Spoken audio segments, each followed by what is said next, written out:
प्रदेश के कृष्णा जिले का एक छोटा सा गांव वेंकटापुरम। गांव छोटा है लेकिन आसपास बहुत प्रसिद्ध है। एक बड़ा कारण वहां की श्मशान गली।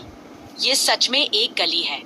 गांव के अंतिम छोर पर स्थित इस गली के पास एक पुराना श्मशान है जिसमें एक जर्जर हो चुका मंडप है जो पिछले 40 वर्षों से उजाड़ पड़ा है। पुराने जमाने में वहां ही मृतकों का अंतिम संस्कार होता था, लेकिन पिछले 10 सालों से उस गली में कोई भी रात के समय नहीं जाता। रमेश नामक युवक, जो गांव में रहने वाला एक कॉलेज छात्र है, वह हैदराबाद से आया था। उसे भूत प्रेतों और डर जैसी चीजों पर विश्वास नहीं था। वह अक्सर कहता, ये सब कल्पनाएं हैं, विज्ञान पर भरोसा रखो। एक दिन उसके दोस्तों ने उसे एक प्रैंक खेलने का सोचा। अरे रमेश, अगर तू श्मशान गली में 1 घंटे बैठ जाएगा तो हम तुझे 5,000 रुपए देंगे, उन्होंने कहा। रमेश हंसते हुए मान गया। कोई भूत नहीं है, इतना डर क्यों, उसने कहा। रात 12 बजे बाकी दोस्त दूर से मोबाइल कैमरे से रमेश को रिकॉर्ड कर रहे थे। रमेश ने एक छोटी कुर्सी लेकर श्मशान गली के पास उस पुराने मंडप के सामने बैठ गया। चारों ओर पूरी तरह सन्नाटा। अचानक हवा में ठंडक आ गई, पेड़ हिलने लगे। पुरानी कब्रों पर जैसे पानी की बूंदें गिर रही हों, ऐसे अजीबोगरीब आवाजें आने लगी। शुरुआत में उसे लगा ये उसकी कल्पना है। रात 12:27 बजे उसके बगल से कुछ चलने की आवाज, जैसे किसी ने जमीन पर तेज कदम रखे हो। रमेश ने पीछे मुड़कर देखा, कोई नहीं था।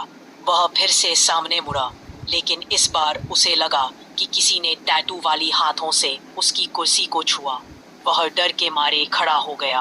कुर्सी के पीछे अंधेरे में एक काली परछाई दिखी, लंबी, सिर हिलाते हुए हिल रही थी। एक ही पल में वो परछाई गायब हो गई। 12:45 बजे रमेश के दोस्त, जो कैमरा लिए हुए थे, अब डर के मारे कांप रहे थे। तभी रमेश की आवाज सुनाई दी, यहाँ कोई है, आप कौन है?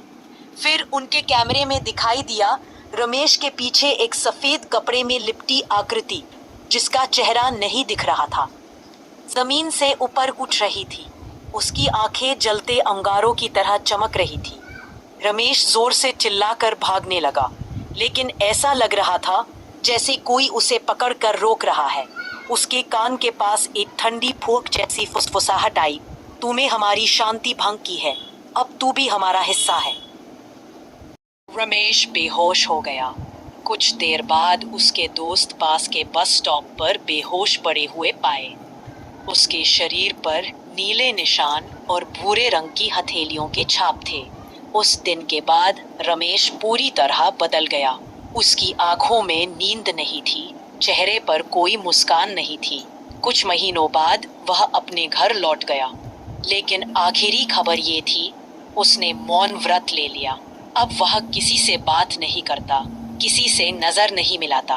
वेंकटापुरम की श्मशान गली आज भी कोई रात में वहां कदम नहीं रखता।